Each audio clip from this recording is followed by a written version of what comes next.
तब्दीली यहाँ नहीं रही, तब्दीली क्यों निकाला मुझे? तो हम आपकी भी इंसेंट बजा देंगे। Get him out of here! Get out! Pakistan को इंशाल्लाह कुछ नहीं हो सकता। पाकिस्तान जिंदाबाद, पाकिस्तान जिंदाबाद।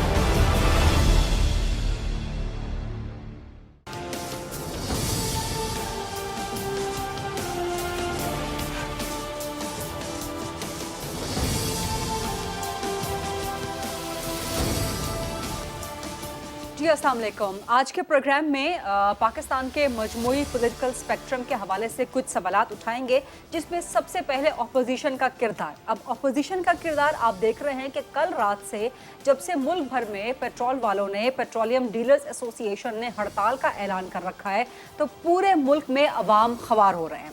अब पेट्रोल पंप के मालिकान का, पेट्रोलियम डीलर्स का मौक़िफ़ ये है कि हमारा मुनाफा बहुत कम है। अब असल जो कहानी है अंदर की वो ये है कि जो पेट्रोल पंप का माफिया है, जो पंप मालिकान का माफिया है, वो ये समझता है कि हुकूमत के अंदर जो लोग बैठे हुए हैं वो पेट्रोल पे बहुत ज़्यादा मुनाफा कमा रहे हैं, जबकि हमारा जो हिस्सा है इस सारी लूटी हुई कमाई में से, जो आवाम की जेबों में से निकलना है, तो पंप मालिकान का माफिया समझता है कि हमारा हिस्सा बहुत कम है। अब उसके लिए उसने हड़ताल कर रखी है और कल शाम से लेके इस वक्त तक पाकिस्तान भर के अवाम जो है वो खवार हो रहे हैं।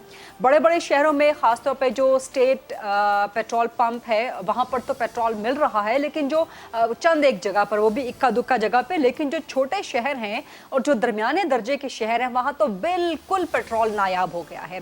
अब ये हुकूमत की, इसको नाकामी कहा जाए या नाअहली कहा जाए, इसको क्या कहा जाए, ये सब तो एक जगह मौजूद है। हुकूमत की तरफ से जो भी गवर्नेंस के फॉल्ट सामने आ रहे हैं, लेकिन ऑपोजिशन कहाँ है? ऑपोजिशन सिर्फ चंद रिवायती ट्वीट्स, चंद रिवायती बयानात, चंद प्रेस कॉन्फ्रेंसेस की वजह से उनके बाद बिल्कुल आराम सुकून से इत्मीनान से बैठ जाती है कि उसने अपना शायद जमहूरी हक अदा कर दिया है। लेकिन पिछले 3-3.5 साल से जो गवर्नमेंट की बैड गवर्नेंस है उसका खमियाजा सिर्फ और सिर्फ अवाम भुगत रहे हैं। गवर्नमेंट की बैड गवर्नेंस और अपोजिशन की भी नाअहली। तो क्या वजह है कि अपोजिशन अवाम के जज्बात की सही तर्जुमानी नहीं कर पा रही? इस पे सवाल करेंगे। एक के बाद दूसरा बहरान लगता है कि बहरानों ने पाकिस्तान का रास्ता देख लिया है। अभी पेट्रोल का मामला थमा नहीं कि अब गंदम का एक नया फियास्को, गंदम का एक नया बहरान जो है वो सर उठाना शुरू हो गया है और सवालात खड़े हो गए कि क्या इस साल के लिए, इस साल के आखिर तक के लिए और अगले साल तक के लिए गंदम की पैदावार अच्छी मिकदार में रहेगी? ये एक बहुत बड़ा सवाल है। दीगर जो रोज़मर्रा खाने पीने की अशिया हैं उनकी कीमतें आसमान से बातें कर रही हैं। ऐसे में जो अपोजिशन का एक इत्तेहाद है, PDM माइनस पाकिस्तान पीपल्स पार्टी, वो सिर्फ इजलास खेलने में मसरूफ़ है। एक इजलास हो गया, अब अगले इजलास में हक में फ़ैसला करेंगे कि हुकूमत के ख़िलाफ़ करना क्या है। लॉन्ग मार्च करना है, इस्तीफ़े देने हैं, पहिया जाम करना है, शट डाउन करना है, पूरे मुल्क में जो है हड़ताल करनी है, क्या करनी है? अपोजिशन इस बारे में बिल्कुल कंफ्यूजन का शिकार है और अपोजिशन के इस कंफ्यूजन का जो फ़ायदा है वो हुकूमत उठा रही है और उसका खमियाजा सिर्फ और सिर्फ अवाम को भुगतना पड़ रहा है।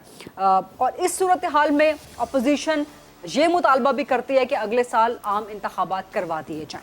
सो ये वो सारा पॉलिटिकल स्पेक्ट्रम है, बड़े बड़े इश्यूज़ हैं जिन पे आज हम बात करेंगे और इस पर गुफ्तगू के लिए, सवालात का जवाब ढूंढने के लिए, तलाश करने के लिए मेरे पास बहुत काबिल एहतराम, बहुत सीनियर, बहुत ज़बरदस्त शख्सियत आज मौजूद हैं।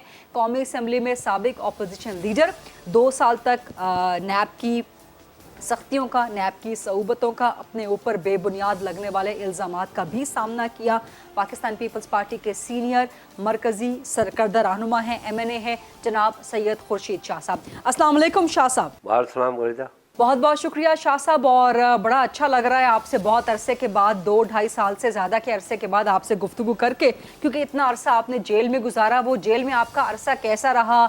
नैब का आपके साथ बर्ताव कैसा रहा? क्योंकि आज चेयरमैन नैब ने भी जो है एक प्रेस कॉन्फ्रेंस की है, कुछ उन्होंने मजीद नैब की जो है कारनामे और कार्रवाइयाँ गिनवाई हैं, उस पर भी आपसे बात करेंगे। लेकिन शाह साहब, सबसे पहला सवाल आपसे अपोजिशन की कारकर्दगी के हवाले से। मिसाल के तौर पर कल शाम से लेके कल से पाकिस्तान भर के अवाम ख्वार हो रहे हैं, लेकिन अपोजिशन सिर्फ और सिर्फ वक्ती ट्वीट्स, वक्ती बयानात, कुछ प्रेस कॉन्फ्रेंसेस यहाँ तक महदूद है। इससे ज़्यादा अपोजिशन का किरदार खुर्शीद शाह साहब नज़र क्यों नहीं आता? आप भी कौमी असम्बली में अपोजिशन लीडर थे, आपने बड़ी ज़बरदस्त, बड़ी दबंग अपोजिशन की थी शाह साहब। इसमें कोई शक नहीं है कि पाकिस्तान के हिस्ट्री में 70 के बाद जो हालात हुए 70 में 71 में, उनके बाद अगर कोई मुश्किल दौर आया है, ये लगता है कि हम किसी जंग से वापस आए हैं और मुल्क में जो अफरा तफरी है और जो मैशियत की तबाही है, जो कॉन्फिडेंस ख़त्म हो चुका है पब्लिक का भी, उस हालात से अब इसलिए मुल्क गुजर रहा है। अब बात रही आपकी कि अपोजिशन बड़ी खामोश है। अपोजिशन खामोश नहीं है, अपोजिशन अपना रोल अदा कर रही है, पार्लियामेंट के अंदर भी, पार्लियामेंट के बाहर भी। मेरी अपनी सियासत ये रही है अपनी पार्टी के साथ मिलके कि जब मैं अपोजिशन लीडर था तो मैं लड़ाई मार धार के ख़िलाफ़ था। उससे और नुकसान होता है, उससे और मुल्क की रियासत को नुकसान होता है। अगर आज हम इन हालात में अगर निकल पड़ते हैं तो आप ही लोग ये कहना शुरू कर देंगे कि अपोजिशन गैर जिम्मेदाराना काम कर रही है और लड़ाई में पड़ गई है और डंडे मार रही है, रास्ते बंद हैं, पेट्रोल पंप बंद हैं, बाज़ारें बंद हैं, लोग मुश्किल में हैं और अपोजिशन अपनी सियासत कर रही है। हमारे लिए तो डबल जेपर हो गया कि किस तरफ जाए। बावजूद उसके हम अपना रोल अदा कर रहे हैं। हुकूमत को 2-3 साल दिए कि वो जाके अपने आप को ठीक करे। पहले तो उन लोगों ने खुद 100 डेज लिए थे, फिर 6 महीने का दौर लिया, फिर उसके बाद कहा 1 साल, फिर कहा 2 साल, फिर कहा 3 साल, अब कहते 10 साल। तो ये तो उनका जो भी होना था वो सामने हम आप सबके है, जो कमिटमेंट उनकी थी और वो जो आज हो रहा है। जहाँ तक पेट्रोलियम की बात है, किसी हद तक ये मैं बात करूँगा, जो पेट्रोल जिसको पेट्रोल माफिया आप कह रहे हैं, बात करूँगा कि उनकी बात भी कहीं पे बात सही है कि पहले उनका जो टैंकर आता था अगर 1 करोड़ का आता था तो आज वो टैंकर 3 करोड़ का आ रहा है। उनकी इन्वेस्टमेंट 1 करोड़ से 3 करोड़ हो गई और मुनाफा उनका वही है। तो इस हद तक कोई बात होती है। हुकूमत को जब तेल की कीमतें बना के टैक्सेस लगा के अपने ख़जाने के लिए तो बात करती है, क्योंकि वो डायरेक्ट टैक्सेस से ज़्यादा कमा रहे हैं और अपना प्रॉब्लम रिजॉल्व कर रहे हैं। तो नेचुरली ये बिजनेसमैन है, ये भी कहेंगे कि हमारा भी इसमें हिस्सा होना चाहिए जो हम नुकसान बर्दाश्त कर रहे हैं। तो ये बात अपनी जगह पे उनकी सही है। जब भी कोई मसला होता है उसको रिजॉल्व करने के लिए एक कमेटी होती है जो रिजॉल्व करती है। अनफॉर्चुनेटली इस हुकूमत के पास कोई ऐसी टीम नहीं है जो इकोनॉमी को समझती हो। सारे लोग आते हैं, 4 वज़ीर ख़जाना तब्दील कर चुके हैं और 4 वज़ीर ख़जाना की अपनी अपनी व्यूज़ थे, अपनी अपनी प्लानिंग थी। और जो स्टेट बैंक का गवर्नर ले आए वो भी अपनी सोच के तहत आया। अब तो ये जुल्म भी हो रहा है कि पाकिस्तान की स्टेट बैंक IMF के पास गिरवी हो रही है, यानी इनडायरेक्ट वे में वो गिरवी कर रहे हैं। ये नहीं कि उन कंट्रोल उनके हाथ में भी दे रहे हैं, वो गिरवी कर रहे हैं कि भाई ये पाकिस्तान आप संभालें, क्योंकि फाइनेंशियल जितना भी प्रॉब्लम होते हैं वो डील करती है स्टेट बैंक ऑफ पाकिस्तान। उसके बाद नीचे बैंकें आती हैं, पॉलिसी वो देते हैं। तो ये सारी चीज़ें अब हो रही हैं। अब और हमें डर है कि क्या होने वाला है, क्या हो सकता है, किस तरफ ये जा सकते हैं, वो क्या कर सकते हैं। तो मेरी ये समझ में आता है कि इनको अभी तक गरीब लोगों के लिए एहसास नहीं हुआ, क्योंकि ये वो लोग हैं जिसने सियासत कभी की नहीं है। इनको पता ही नहीं है कि सियासत क्या होती है और सियासत को ये अभी तक समझ नहीं सके हैं। सियासत को ये समझते हैं कि आओ खाओ पियो और जाओ। अभी तक इस हुकूमत ने जिसने बड़े बड़े दावे किए थे कि हम करप्शन को रोकेंगे, महंगाई को रोकेंगे, वो आपके सामने है कि कितना महंगाई को रोका है, कितना डॉलर को रोका है, कितना पेट्रोल को रोक सके हैं, कितना गैस को रोक सकते हैं, कितना बिजली को रोक सके हैं। यानी ये 3 गुना 2 गुना कीमतें बढ़ गई हैं और इनके कान पे जू नहीं चल रही। ये इश्यूज़ हैं, मगर अपोजिशन इंशाल्लाह पीपल्स पार्टी 30 तारीख को जो में तासीस है अपना लाएअमल तैयार करेगी। हमारी पूरी कोशिश है कि पार्लियामेंट के अंदर और पार्लियामेंट के बाहर दोनों तरफ हम अपना मुहाज ओपन करें। अब गरीबों के लिए, इस मुल्क के लोगों के लिए क्या तकदीर में यही लिखा हुआ है कि उनको भूख मिले और हम अपने वोट लेते रहें। हम अब जमहूरियत को पार्लियामेंट के साथ रखा है। पार्लियामेंट को जब तक आप मजबूत नहीं करेंगे, आज जितने भी गरीदा प्रॉब्लम्स हैं वो इसलिए हो रहे हैं कि आपने अपना जो पिलर है, जो अपना असल जो आपकी स्पेस है, उसको बिल्कुल ख़त्म कर दिया है। पार्लियामेंट को बिल्कुल रबड़ स्टैम्प बना दिया है और इससे रबड़ स्टैम्प बनते बनते आपके अदारे भी रबड़ स्टैम्प बनते जा रहे हैं, कोई किसी के कंट्रोल में नहीं है। तो सबसे पहले अगर आपको अब पाकिस्तान का इलाज सिर्फ एक ही है कि मजबूत पार्लियामेंट ही मजबूत पाकिस्तान बना सकती है। मजबूत पार्लियामेंट मजबूत पाकिस्तान बना सकती है, बिल्कुल आपकी बात दुरुस्त है। और उसमें दोनों ट्रेजरी बेंचेस ने भी, अपोजिशन बेंचेस ने भी, दोनों ने अपना किरदार अदा करना है।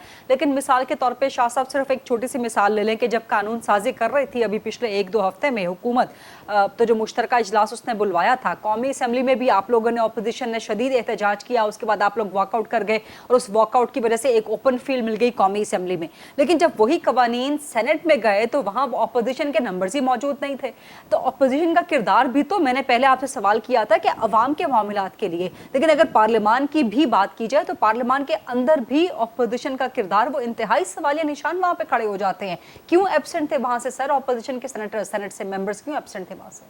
देखें, हमने बहुत कुछ सुना है दुनिया में, प्राइवेट लाइफ में, कि धोखेबाजी, किसी को बेवकूफ़ बनाना।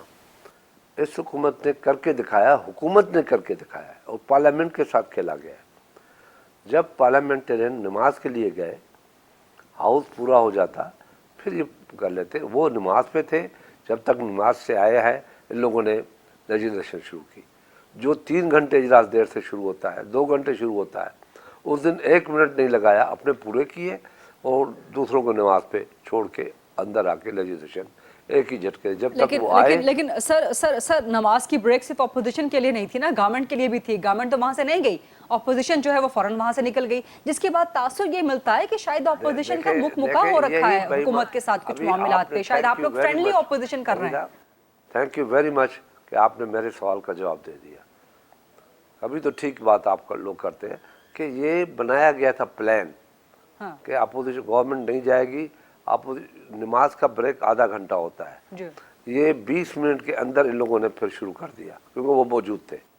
वो आए ही नहीं, नमाज के अंदर थे और जुमे का नमाज था, खुतबा होता है, मगर इन लोगों ने आधे घंटे का 20 मिनट के अंदर शुरू कर दिया। और जहाँ पार्लियामेंट की बात है वहाँ पे हम मौजूद रहे, हम वहाँ रहे, हम हाउस से वॉकआउट करके वॉकआउट किया, बैकआउट नहीं किया, बैठे रहे और सुनते रहे इनकी। मगर प्राइम मिनिस्टर आए और खामोशी से भाग भी गए, बैठे भी नहीं। इस तरीके से पार्लियामेंट नहीं चलेगी। आपको भी इसके लिए तैयार रहना चाहिए कि जब पार्लियामेंट को आप खुद कमज़ोर कर रहे हैं अपने हाथ से, ये तो आप एक मिसाल बता रहे हैं, मैं अपनी मिसाल बता रहा हूँ। हम लेजिस्लेशन करते थे, आज भी वो बंदा जिंदा है। आप चले जाएं जाहिद हामिद के पास कि मैं पहले फाइल लेजिस्लेशन के 1 फाइल 2 फाइल जाहिद हामिद के हवाले करता था कि इसको देख लें, क्योंकि ये लेजिस्लेशन मुल्क के लिए है। फ़र्क ये है कि वो हमारी लेजिस्लेशन कंट्री के लिए थी, मुल्क के लिए थी, रियासत के लिए थी। इनकी लेजिस्लेशन पर्सनलाइज है, अपने बंदों के लिए, अपनी ज़ात के लिए, अपनी पार्टी के लिए। ये फ़र्क है लेजिस्लेशन में, और ये कोई चल नहीं सकती। क्या ये समझते हैं कि इस किस्म की लेजिस्लेशन चलेगी पर्सनलाइज? अपनी ज़ात के लिए जो लेजिस्लेशन ये कर रहे हैं, अपनी वोटिंग के लिए कर रहे हैं। चलें, इस पर बात चल ही निकली है तो इसी पर कर लेते हैं बात। इलेक्ट्रॉनिक वोटिंग मशीन के हवाले से सर, पाकिस्तान पीपल्स पार्टी ने, बिलावल भुट्टो जरदारी साहब ने, चेयरमैन ने आपके उसी दिन अनाउंस कर दिया था ऑपोजिशन लीडर के साथ खड़े होकर, शहबाज शरीफ साहब के साथ, कि जी हम सुप्रीम कोर्ट जा रहे हैं। लेकिन अभी तक 2 हफ्ते तो कम से कम 2 हफ्ते तो गुजर गए हैं, अभी तक ऑपोजिशन की तरफ से कोई हलचल नहीं है कि आप लोग सुप्रीम कोर्ट जाएं भी। तो क्या वजह है, डिले क्यों कर रहे हैं आप लोग इस मामले को? क्या ये सिर्फ आपकी सियासी बयानबाजी के लिए? कि जब तक ये अप्रूव होके बाहर लेजिस्लेशन नहीं आती, उसकी नोटिफिकेशन नहीं होती, उनकी तरफ से फाइनल नहीं होता, तब तक आप कोर्ट में नहीं जा सकते। उसमें क्या है लेके फिर जाना पड़ता है। माशाल्लाह आप हमसे बेहतर जानते हैं। जहाँ तक ईवीएम का सिस्टम है, ईवीएम का सिस्टम ले आए, शौक से ले आए, मगर वो ले आए ना जो ट्रांसपेरेंट हो। जो हमारे ज़माने में प्रपोजल गया था कि बैलेट पेपर उनको मशीन देगी स्टैम्प वाला, वो ले जाएं अंदर, स्टैम्प लगाएं, फिर आके बैलेट पेपर डालें, वो ले आए ना। ये क्या ले आते हैं कि अंगूठा लगाओ शेर पे निकले बेट, अंगूठा लगाओ तीर पे निकले बेट, अंगूठा लगाओ बेट पे निकले शेर। ये कोई अच्छा ये पॉसिबल है? ये एक तरफ कहते हैं कि हैक हो जाएगा, हम पाकिस्तान में अगर सिस्टम बनाएंगे तो हैक हो जाएगा। दूसरे तरफ कहते हैं ओवरसीज पाकिस्तान के लिए कैबिनेट सिस्टम होगा। क्या वो हैक नहीं हुआ फिर 90,000 के लिए? क्या डबल स्टैंडर्ड्स हैं इनके। मेरी इनको कहते हैं आप ओवरसीज पाकिस्तान के साथ सिंसियर हैं? हुकूमत से सवाल है, सिंसियर है?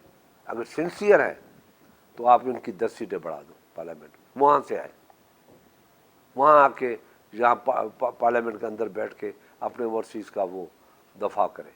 ये तो झूठा है कि आप अपने वोटों को लिए लेते हैं। अभी आप अपने इलाके के वोटर के पास नहीं जाते, उनसे राब्ता नहीं रखते। आप जाएंगे लंदन, आप जाएंगे अमेरिका, आप जाएंगे सऊदिया, आप जाएंगे जर्मनी, आप जाएंगे फ्रांस, आप जाएंगे हालैंड, आप जाएंगे चाइना, ये दुबई जाएंगे। ये कैसे हो सकता है? आप नुमाइंदे कर लें, हम सपोर्ट करेंगे। शाह साहब, आप समझते हैं, पाकिस्तान पीपल्स पार्टी समझती है कि पार्लियामान में नुमाइंदगी देनी चाहिए, क्योंकि इस वक्त तक तो दोहरी शरीयत वाला पार्लियामान का मेंबर नहीं बन सकता, तो आप समझते हैं कि इस कानून में तरमीम होनी चाहिए, ओवरसीज पाकिस्तानीज को पार्लियामेंट में नुमाइंदगी देनी चाहिए? दोहरी जो शरीयत है वो तो ख़त्म कर दिया ना आपने। जिसको वोट का हक दे दिया उसको आपने हक दिया इलेक्शन में खड़े होने का भी। जो वोट दे सकता है वो इलेक्शन में खड़ा भी हो सकता है। ये कौन सा राइट है आपका? ये कौन सा कानून है कि वोट दे सकते हो खड़े नहीं हो सकते?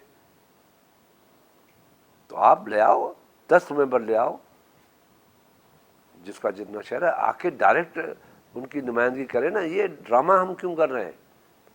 मारे जा रहे हैं, उनसे धोखा कर रहे हैं हम ओवरसीज के साथ। ठीक, 100 बंदे लेके खड़े होके अपना इलेक्शन कमीशन के सामने नारे लगाते हैं। अरे भाई, अकल के नाखून लो, अपनी नुमाइंदगी लो। औरतों की जैसे नुमाइंदगी है और मिनारिटी की नुमाइंदगी है, इस तरीके से अपनी नुमाइंदगी लो और अपने लोगों की नुमाइंदगी करें, पार्लियामेंट के अंदर बैठ के करें। ये क्या है कि वो बैठे हैं लंदन में, आप अपने बखर में भी नहीं जा सकते, जहलम में भी नहीं जा सकते, गुजरात में भी नहीं जा सकते, और वो आपकी नुमाइंदगी करेंगे। सारा झूठ, सारा फ्रेम, सारा धोखा।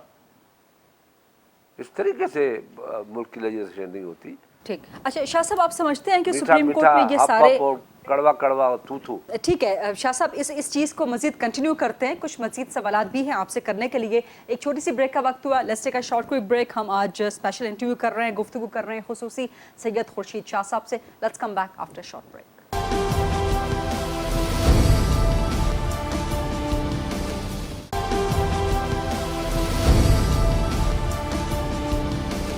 जी welcome back after the break. Shah sahab, आप समझते हैं कि सारे मामलात सुप्रीम कोर्ट में चैलेंज हो सकते हैं? क्योंकि इससे पहले जब सेनेट में, उस वक्त आप जेल में मौजूद थे, जब सेनेट के इलेक्शन होने थे, शो ऑफ हैंड का मामला आया था, तो उस चीज़ को लेके भी पाकिस्तान तहरीक इंसाफ सुप्रीम कोर्ट गई थी, लेकिन सुप्रीम कोर्ट ने वापस मामला पार्लियामान को भेज दिया था कि जी वही फोरम है, ये सुप्रीम कोर्ट इसका फोरम नहीं है। तो क्या आप वाकई समझते हैं कि इस कानून साजी को भी, जो कि पार्लियामान के फ्लोर पे हुई है, जो कि जुरिस्डिक्शन है पार्लियामेंट की, आप समझते हैं कि उसको सुप्रीम कोर्ट पे ले जा सकती है ऑपोजिशन और कामयाब होगी? फिर पार्लियामेंट की सुप्रीमेसी कहाँ पे रहेगी सर? पार्लियामेंट की सुप्रीमेसी को कोई चैलेंज नहीं कर सकता। पार्लियामेंट की सुप्रीमेसी बिल्कुल है जी। मगर कोई ऐसा इशू जिसके लिए सुप्रीम कोर्ट की राय चाहिए तो वो जा सकता है, वो गुंजाइश है जाने की। लेकिन शाह साहब, यहाँ पे आप लोग सिर्फ राय तो नहीं मांग रहे, यहाँ पे तो आप नल एंड वॉइड करवाना चाहते हैं इस कानून साजी। देखिए, इसलिए लाइन चाहिए कि आर्टिकल 10 के तहत टोटल जितना अपना मेंबर्स हैं उनका 50% होना चाहिए, 222 होना चाहिए जी। इनके पास जो वोट निकले 221 जी, तो वो इसलिए जाना जा सकते हैं कि आर्टिकल 10 के खिलाफ वर्जी है, इनके पास मेंबर मौजूद नहीं थे, अक्सरियती राय नहीं थी। टोटल पार्लियामेंट के 243 में से 244 में 222 उनका बनता है फाइनल, तो नहीं था, एक कम था, तो ये क्लियरेंस के लिए तो जाना चाहिए। शाह साहब, ये आप आइन को कोट कर रहे हैं या रूल्स कोट कर रहे हैं? मैं आइन को कोट कर रहा हूँ, आइन के अंदर आर्टिकल 10 के तहत। ठीक, तो आप समझते हैं कि इस बुनियाद पे सुप्रीम कोर्ट से नल एंड वॉइड हो सकता है फिर ये कानून? बिल्कुल हो सकता है। लेकिन फिर आपने समझते हैं कि एक फ्लड गेट खुल जाएगा, फिर किसी भी कानून को डिबेट करने के लिए पार्लियामान की बजाय या सियासी जमातें आपस में बैठने के बजाय फिर पार्लियामान के सुप्रीमेसी या दोनों इदारों की जो एक लाइन है वो कहाँ पे? को चैलेंज नहीं है, ये सुपरमेसी को चैलेंज नहीं है, ये चैलेंज है जो आइन के खिलाफ वर्जी हो रही है, उसके लिए चैलेंज है। बड़ी क्लियर बात कर रहा हूं। शाह साहब, आपने समझते हैं कि ये मामला चाहे जो भी हैं ये पार्लियामान पे ही डिस्कस होने चाहिए, ये सियासी जमातों को अपने अंदर डिस्कस करने चाहिए, दीगर इदारे या अदलिया या सुप्रीम कोर्ट इसका फौरन नहीं? पार्लियामेंट को तो वो समझते नहीं है। आपने खुद देखा होगा पार्लियामेंट की पोजीशन, आज तक नहीं देखी होगी कि 2 दिन इजलास चले, 5 दिन छुट्टी, यानी कभी सोचा भी नहीं था ये कि ऐसा भी होता है। पार्लियामेंट तो चलनी चाहिए हफ्ते में 6 दिन, ये हफ्ते में 2 दिन चलती है, और 2 दिन भी कोरम पॉइंट आउट कराते हैं, हुकूमत कोरम पॉइंट आउट करती है।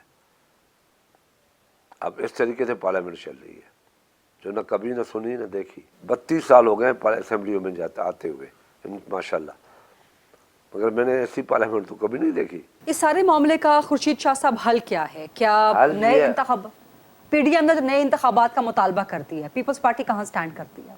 देखिए, नए मुतालबात हम इसलिए डिमांड कर रहे हैं, वो भी आइन के थ्रू, वैसे नहीं कि खुदा न खासा कुछ गड़बड़ करो और फिर कर दो 90 डेज में।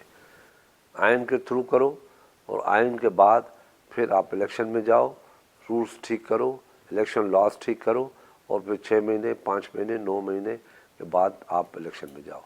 लेकिन शाह साहब, ये मुतालबा फिर किससे है नए इलेक्शन करवाने का? क्योंकि हुकूमत तो अपनी आईनी मुद्दत से पहले इलेक्शन करवाने के बिल्कुल हक में नहीं है, बल्कि वो तो नवंबर 2023 में इलेक्शन करवाने का सोच रहे हैं। हुकूमत तो 10 साल के लिए भी इलेक्शन कराने के लिए तैयार नहीं है। हुकूमत क्यों कराएगी? नहीं, आईनी मुद्दत तो 2023 में खत्म हो रही है, तब तो करवाने पड़ेंगे 2023 में इलेक्शन। देख करानी पड़ेगी, उनका बस चले तो उसको बढ़ा भी देंगे। वो ऐसी ला ले आएंगे शरीफुद्दीन पीरजादा वाली कि उसके तहत फिर चल पड़ेगा मामला। लेकिन शाह साहब, यहीं पर सवाल क्रिएट होता है ना कि फिर ऑपोजिशन भी अपने अंदर क्लियर नहीं है, ऑपोजिशन को पता ही नहीं है कि वो किससे मुतालबा कर रही है नए इलेक्शन के करवाने का, या नए इलेक्शन करवाने के लिए वो प्रेशर टैक्टिक क्या यूज कर रही है, इस्तीफे देना चाह रही है कि नहीं देना चाह रही, लॉन्ग मार्च करना चाह रही है कि नहीं, मुल्क गिर हड़ताल या कोई पहिया जाम या कोई शट डाउन, कोई आपके पास प्रेशर टैक्टिक्स तो है नहीं। इसीलिए मैंने पहला सवाल किया था, हम घूम फिर गरीदा आप इंशाल्लाह मुतमिन रहें, आपको सारे तरीके मिल जाएंगे और फिर आपसे एक मुलाकात होगी, आपसे बातचीत होगी, फिर आप मुझे कहेंगे कि आप ठीक कह रहे थे और यही तरीका है जो आपने अभी शुरू किया है। हमने जानबूझ के भी थोड़ा सा इनको स्पेस दिया है कि चलो और बेहतर करो, डॉलर को और नीचे ले जाओ, 200 पे ले जाओ, 250 पे ले जाओ, जो बेहतर समझते हो। जो उस मुल्क के साथ जुल्म करना चाहते हो, जबर करना चाहते हो, गरीब को मारना चाहते हो। अभी गंदम की बुझाई हो रही है, गंदम नहीं है बतौर उनके, तो क्या गंदम का रेट आया है? अभी आना चाहिए ना। गंदम आप सस्ती देना चाहते हैं, आप खाद की कीमतें आपने तो 9,000 रुपये कर दी है 2500 से, यूरिया की कीमत आपने 1100 से 2400 कर दी है, और आप कहते हैं कि सस्ताई होगी। एग्रीकल्चर आज वजीरों ने की है, सॉरी टू इंटरप्ट यू, आज वजीरों ने प्रेस कॉन्फ्रेंस की है। और मैं एक बात बताऊं, आपकी फूड बास्केट सबसे इम्पोर्टेंट है। दुरुस्त, बिल्कुल ठीक है। प्लान है इनके पास, प्लान ये है कि खाद को बढ़ा जाओ, माफिया को बढ़ाओ। खाद माफिया जो है उसको, इन लोगों ने पता नहीं कितनी माफिया बनाई है, माफिया के ऊपर माफिया, माफिया के ऊपर। अब बेहतर ये कि ये अपना नाम रखें टाफियाँ और माफिया, ये मीठे लोग हो जाएं और माफिया बनती जाए।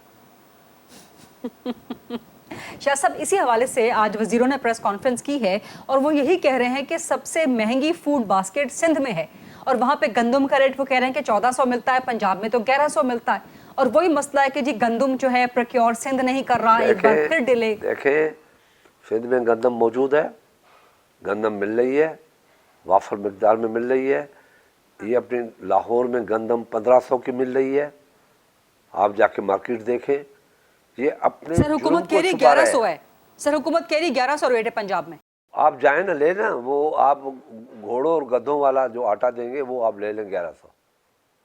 वो आपको वो आटा बता रहे हैं जो हम जानवरों को खिलाते हैं, उस आटे की बात कर रहे हैं।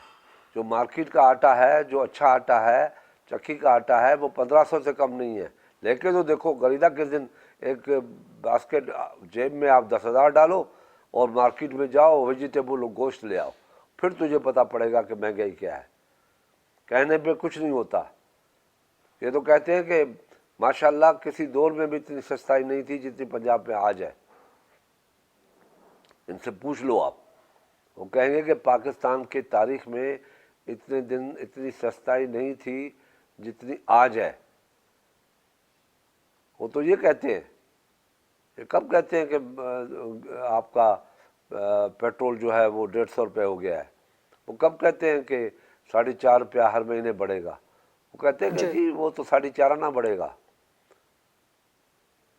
वो कब कहते हैं कि 35 रुपये की शुगर या 55 रुपये की शुगर 110 120 हो गई है। अब तो शुगर उतर रही है ना, अब तो कम होनी चाहिए, अब तो 60 रुपये होनी चाहिए। शाह साहब ये सारे मसाइल हैं, ये पिछले 3-3.5 साल से अवाम के मसाइल हैं, लेकिन घूम फिर के हम फिर उसी जवाब पे आ जाते हैं। मुझे वो जवाब नहीं मिल रहा, हम घूम फिर के उसी सवाल पे आ जाते हैं कि अपोजिशन का किरदार ऐसे में क्या है।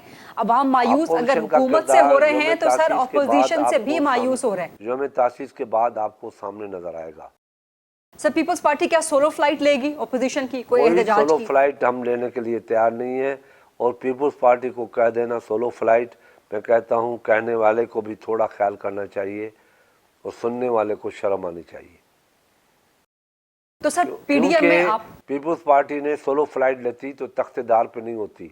पीपल्स पार्टी ने सोलो फ्लाइट लेती तो बेनजीर भुट्टो दुबई से नहीं आती, गोली नहीं खाती, पता था उनको, वापस कहीं छुप के चली नहीं जाती, इलाज के बहाने वहां नहीं बैठ जाती दुबई में।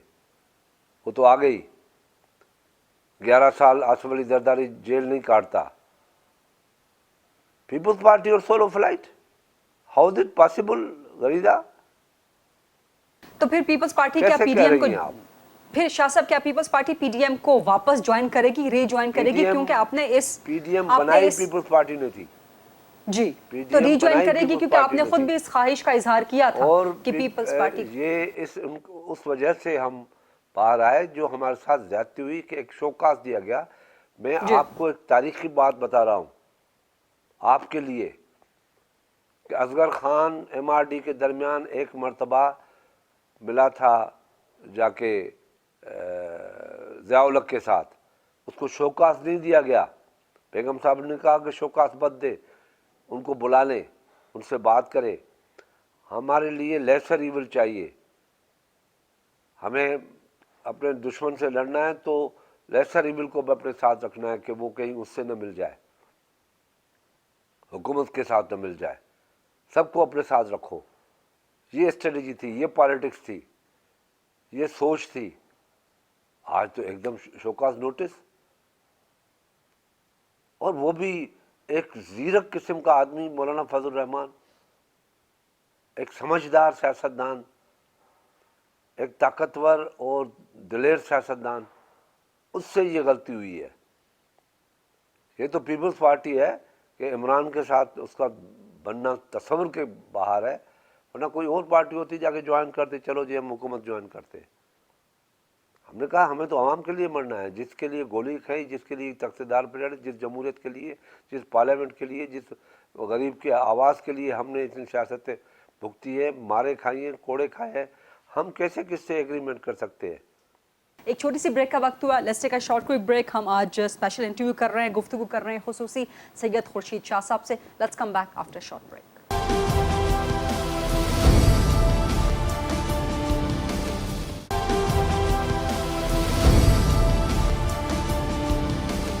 जी welcome back after the break. Shah sahab आप क्या समझते हैं कि अभी पीपल्स पार्टी की कोई वापसी हो सकती है या हो रही है? कोई बैकडोर रास्ते हैं पीडीएम में वापसी के लिए? देखें, हमने असेंबली के अंदर, आप अप्रिशिएट भी करना, एक मर्तबा भी अप्रिशिएट गरीदा आपने नहीं किया है कि बिलावल भुट्टो ने शहबाज शरीफ से मिलके एक बेहतरीन अपोजिशन, ज्वाइंट अपोजिशन बना दी अंदर।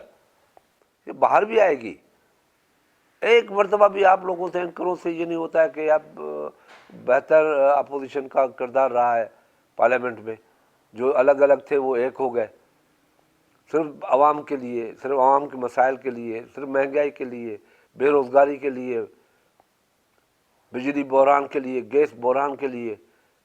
कहाँ गई वो बात कि एक घंटा भी गैस का बहरान नहीं होगा? कहाँ गई लोड शेडिंग कि अभी आपकी लोड शेडिंग ख़त्म हो जाएगी? कहाँ गई बिजली महंगाई? बिजली महंगी है और बिल फाड़ दो, अब तो 3 गुना महंगी है। हम तो 8 रुपये दे रहे थे, ये तो अभी 24 रुपये दे रहे हैं। आप ये बातें क्यों नहीं करती? ज़रूर करना चाहिए आपको। शाह साहब, हम बिल्कुल अप्रिशिएट करेंगे जब आवाम के मसाइल के लिए, उसके तो हल के लिए ऑपोजिशन मुत्तहिद हो जाएगी। कुछ बात कर देना हम नहीं शाह साहब, हम बिल्कुल अप्रिशिएट करते हैं। हमने तब भी अप्रिशिएट किया था, उस वक्त शायद आपकी नज़र से ना गुजरा हो, लेकिन चले अभी भी अप्रिशिएट कर देते हैं कि जहां जहां आवाम के मसाइल के हल के लिए अपोजिशन इकट्ठी होगी, पीपल्स पार्टी और बाकी अपोजिशन, तो वो डेफिनेटली आवाम उसको अप्रिशिएट करेंगे। सर, हम कौन होते हैं अप्रिशिएट करने वाले? लेकिन मसला ये है कि सर ये कोई हमें इत्तेहाद देर पा नजर नहीं आता ना, इसीलिए बार बार हम सवाल करते हैं। हमने जो क्योंकि हम एक्सपीरियंस पार्टी है, 54 साल हो गए, हमने बड़ी तकालीफ देखी है, बड़ी मार्शलाएँ देखी हैं। अयूब खान से लेके हमने परवेज़ मुशर्रफ तक मार्शलाएँ देखी हैं। तो सर, अयूब खान के खिलाफ महंगाई के हवाले से कितनी बेहतरीन कैंपेन चलाई थी जुल्फिकार भुट्टो साहब ने। पहले मेरी बात सुन लें, हमने कितनी दी, हमें एक्सपीरियंस है, उस एक्सपीरियंस के साथ चलते हैं जी। हमने को पता था कि पार्लियामेंट से बाहर जाना, हुकूमत को गोल्डन चांस देना, सेनेट से बाहर जाना, हुकूमत को बेस्ट अपॉर्चुनिटी फराहम करना। फिर आप कौन सा कानून आप इस्तेमाल करते, कौन सा आइन इस्तेमाल करते, सवाए इसकी कि फिर आप दुआ मांगते कि कोई ऐसी कुव्वत आ जाए जो इनको हटाए, फिर हम कहें वाह वाह वाह वाह। हम वो नहीं चाहते। हमने जो कहा कि इस्तीफा नहीं दें, आप वापस आ जाए पार्लियामेंट में, हमने सबको वापस ले आए और आपने देखा क्या हुआ। ठीक दुरुस्त। हमने कहा इस्तीफा नहीं दें और ये सिलेक्शनों में हिस्सा लें, आपने देखा क्या हुआ।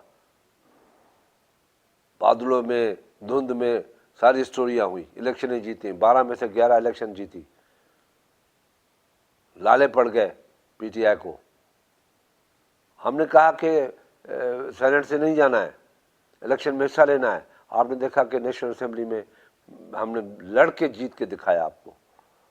आपने ये भी देखा कि सेनेट के अंदर खड़े हैं तो 64 है, बैठे हैं तो 50 है।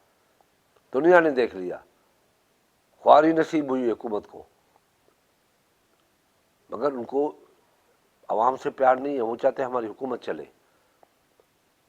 हमें तो लड़ना है। आपके साथ जो कुछ हो रहा है, आपका दिल, मैं देख रहा हूँ, आपका दिल जो है वो भड़क के ऊपर आ रहा है कि मैं कुछ चंद बातें शाह साहब से भी जज्बात में कर दूँ, मगर आप मजबूर हैं।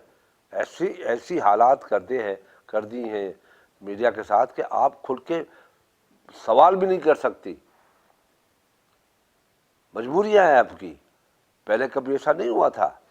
यही आदमी था जिनको आपने आसमान पे चढ़ाया, आज वही आदमी आपके मीडिया के गले में है और मीडिया ने झूठ पे उनको आसमान पे चढ़ाया। सामने 50 आदमी बैठे थे, आप वो कुर्सियां नहीं दिखाते थे, इनकी सिर्फ तकरीर दिखाते थे, बिल फाड़ो, ये करो, नहीं दिखाते थे आप। भाई आदमी नहीं है, किसको दिखाएं आप? मगर आप यहाँ तक गए सपोर्ट करने के लिए, इतना आगे चले गए सपोर्ट करने के लिए, और इतना ही आगे चले गए वो आपको दबाने के लिए। शाह साहब, मीडिया को तो अपनी गलती का एहसास हो गया, लेकिन क्या आप समझते हैं कि बाकी जगहों पर भी कहीं गलती का एहसास हो रहा है? जी, बिल्कुल। मीडिया को गलती का एहसास हो गया, आवाम को भी अपनी गलती का एहसास हो गया है। हमने क्या किया? और बाकी जगहों पर आप समझते हैं, बाकी जगहों पर, क्योंकि आप लोगों ने ही सिलेक्टेड का जो है वो लक़ब दिया था ना। मैं उम्मीद करता हूँ कि अल्लाह ताला हर कॉर्नर को ये एहसास दिलाएगा, या दिलाया होगा, या दिलाया है और महसूस हुआ है। उसके रिजल्ट भी सामने आ रहे हैं कि हमने जो हैंडमेड चीज़ पैदा की उसका रिजल्ट क्या आया। जो अल्लाह की तरफ से होती है, अल्लाह के बंदों की तरफ से होती है, वो अल्लाह की तरफ से, इक़्तिदार अल्लाह की तरफ से होता है। बंदे अगर इक़्तिदार देंगे तो ये रिजल्ट होगा। लेकिन अभी शाह साहब कुछ खबरें, कुछ दबी खबरें ऐसी आ रही हैं कि एहसास तो हो गया है गलती का, लेकिन कुछ मुतबादिल नजर नहीं आ रहा है, कोई आगे का रास्ता नजर नहीं आ रहा, ऑपोजिशन भी कोई बहुत बड़ा जल्द आपको मिलेगा। हमारे पास पार्लियामेंट के अंदर बड़ा रास्ता है। मैंने कहा ना, जो तासीस के बाद आपको पता पड़ जाएगा हम क्या क्या कर रहे हैं। पार्लियामेंट के अंदर बहुत अच्छा रास्ता है। एक बात गरीदा मेरी सुन ले, हम इनको चैन से बैठने नहीं देंगे जब तक इस मुल्क के अवाम का मसला हल नहीं होता। ठीक ठीक ठीक, प्रोग्राम का वक्त भी ख़त्म हो गया। आई विश के थोड़ा वक्त ज़्यादा होता। शाह साहब कुछ और भी बहुत अहम चीज़ें थी आपसे सवालात करने के लिए। इंशाल्लाह आपसे रिक्वेस्ट करेंगे कि एक और तफसीली निशस्त जो है वो आपके साथ रखी जाए। बहुत बहुत शुक्रिया जनाब सैयद खुर्शीद शाह साहब, कौमी असम्बली में साबिक अपोजिशन लीडर, पाकिस्तान पीपल्स पार्टी के सीनियर मरकज़ी सरकर्दा रहनुमा से आज हम खुसूसी इंटरव्यू कर रहे थे। इंशाल्लाह I will see you coming week in the next programme on Monday. अपना ख्याल रखिएगा। अल्लाह हाफ़िज़।